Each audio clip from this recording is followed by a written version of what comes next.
Okay, good Sunday morning to you. So yeah, if you're in church, okay, then you might need to wait till after church to watch the video completely.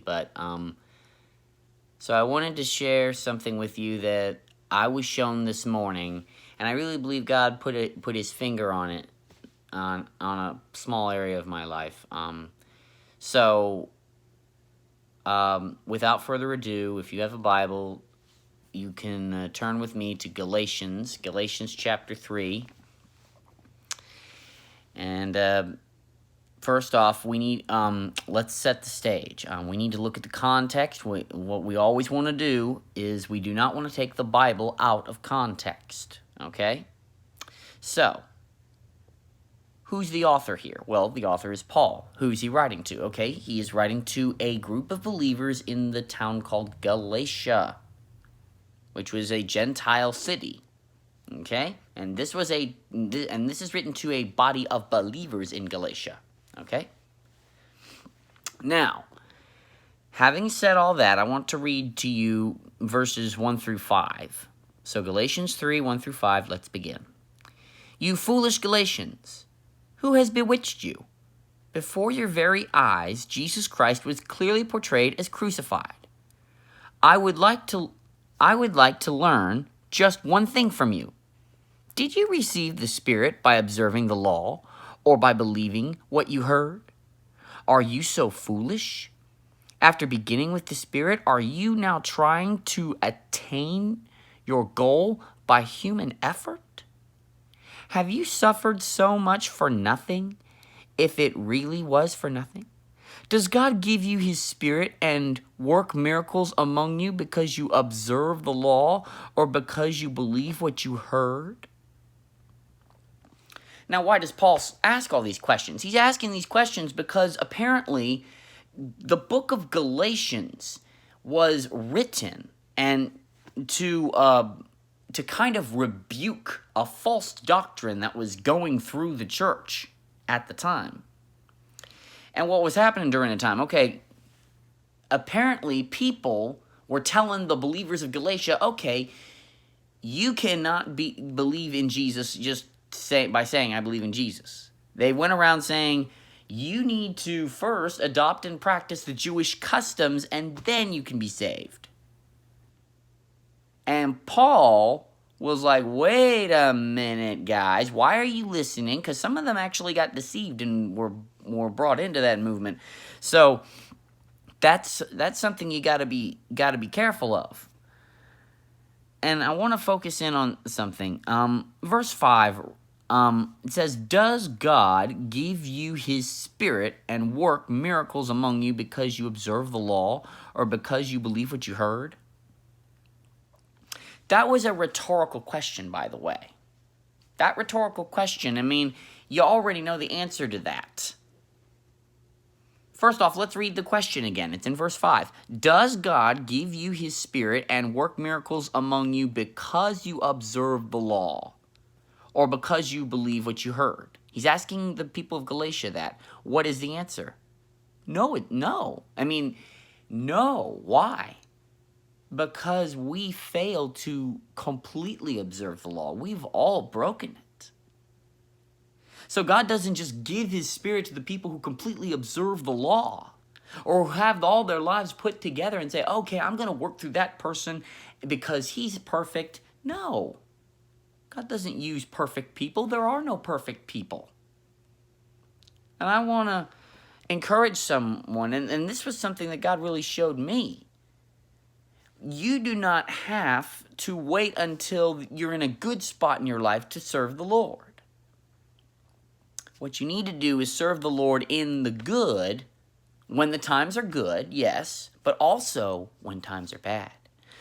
When you feel like you can't keep going, when you feel like you're dealing with issue after issue after issue, what should you do? Never stop serving the Lord, even when bad things are happening in your life. How can I do that? Here, can I tell you something? You can't. At least not by yourself. I want to remind you of something I read in Isaiah. Isaiah the prophet is talking to the exiles of Israel. At this point, Israel has been completely defeated by the Babylonians. In 586 BC, Israel was invaded and destroyed by Babylon, and they were carried off into captivity. And Isaiah the prophet is talking to them. It's in verse 13. Isaiah 41:13 says this. And this is the prophet talking, and he is basically telling the people about God and his heart. And this is what he says. For I am the Lord your God, who takes hold of your right hand and says to you, do not fear, I will help you. And that is big. So if you are in a point in your life where you feel like you are dealing with 5 issues, because let me tell you something, I feel like I'm dealing with a lot of issues right now. Really, I am. It's not comfortable. I'm in a very uncomfortable spot in my life. But I'm reminded that my strength doesn't come from me. My strength comes from him. Psalms 121 says, if you read that psalm, there's a verse in there, it says, I lift my eyes up into the hills. Where does my help come from? My help comes from the Lord, the maker of heaven and earth. I'll go so far as to say this in 2 Corinthians chapter 12, verse 9 through 10. Paul is praying to God, asking for him to remove a thorn.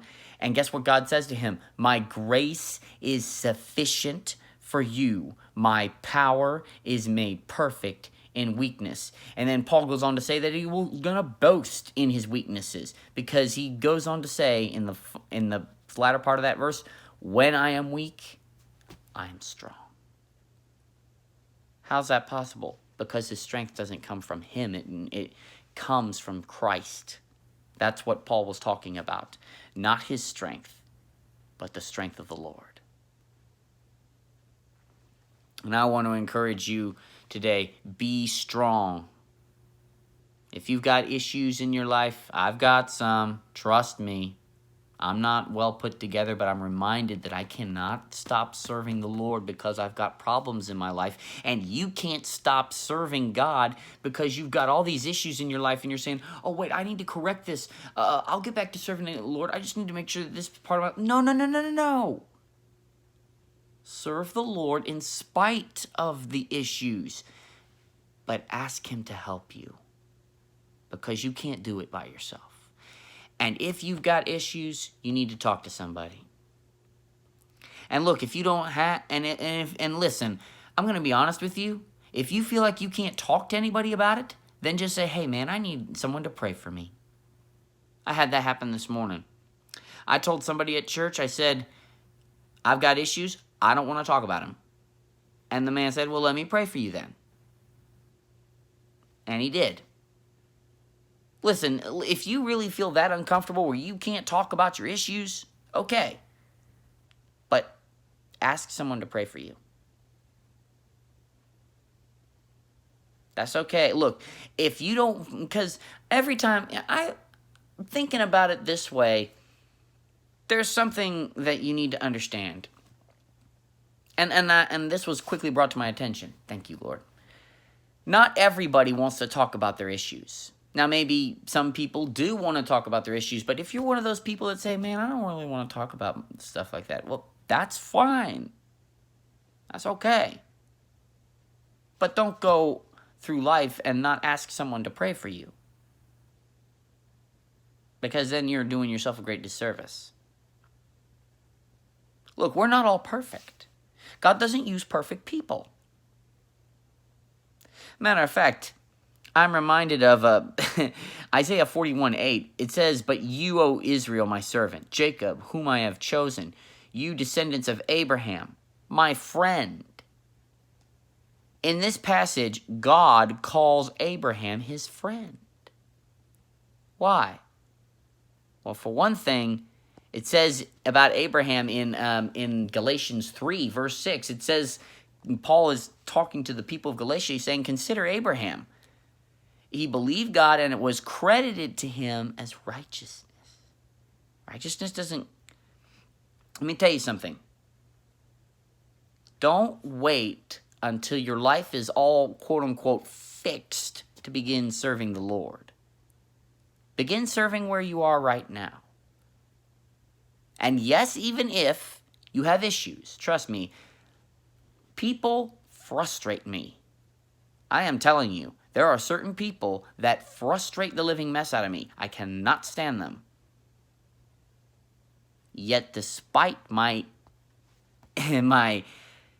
flaws, and at times my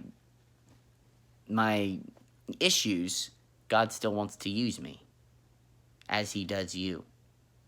God doesn't need us to change lives, but he wants to include us in his mission to change lives. So you should feel honored that God would want to include you.